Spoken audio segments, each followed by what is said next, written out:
পর্দার আমার পদ্মের অন্তরে মা বোনেরা, বাজান দুনিয়া থাকার জায়গা না।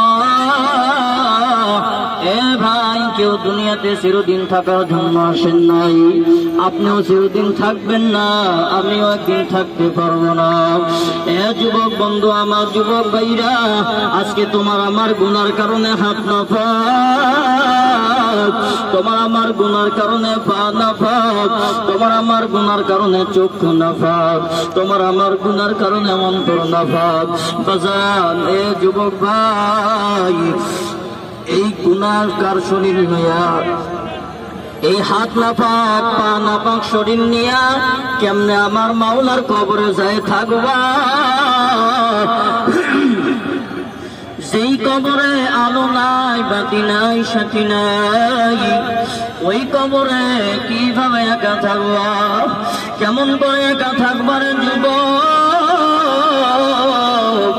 ওই কবরে কোনো দলের গরম নাই, নেতার গরম নাই, ওই কবরে কোনো নেত্রী গরম নাই।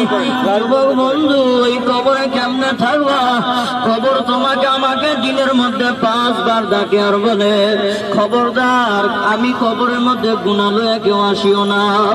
যদি গুনাহ লয়ে কবরে আসো, এ পাশের মাটি ও পাশের মাটি এমন জোরে চাপ মারব, এক পাজরে হাড্ডি যায় আর এক পাজরে জোরে লাগিয়ে যাবে।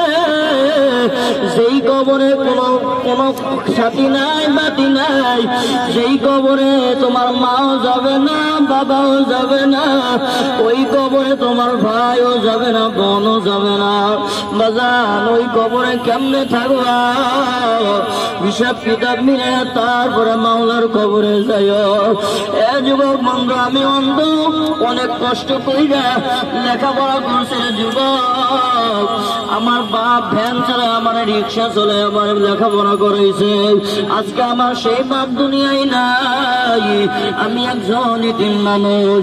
এ যুবক বন্ধু, আমার যুবক ভাইরা, আজকে আমার আল্লাহ তাআলা একটা ছেলে দিয়েছেন, মেয়ে দিয়েছেন। এ যুবক, আজকে আমার এই ছেলে মেয়েদেরকে নিয়ে অনেক সুখে আছি, তারপর আমার মাওলার কাছে অনেক শুকরিয়া। কিছুটা ঋণের মধ্যে আছি, কিছুটা পেরেশানের মধ্যে আছি। এ যুবক বন্ধু, আমার যুবক ভাই, আল্লাহর কাছে বলি, মাবুদ গো, ঋণ থেকে আমাকে হেফাজত করো। আল্লাহ, ঋণ থেকে তোমার গায়েবী খাজানা থেকে আল্লাহ আমাকে হেফাজত করো।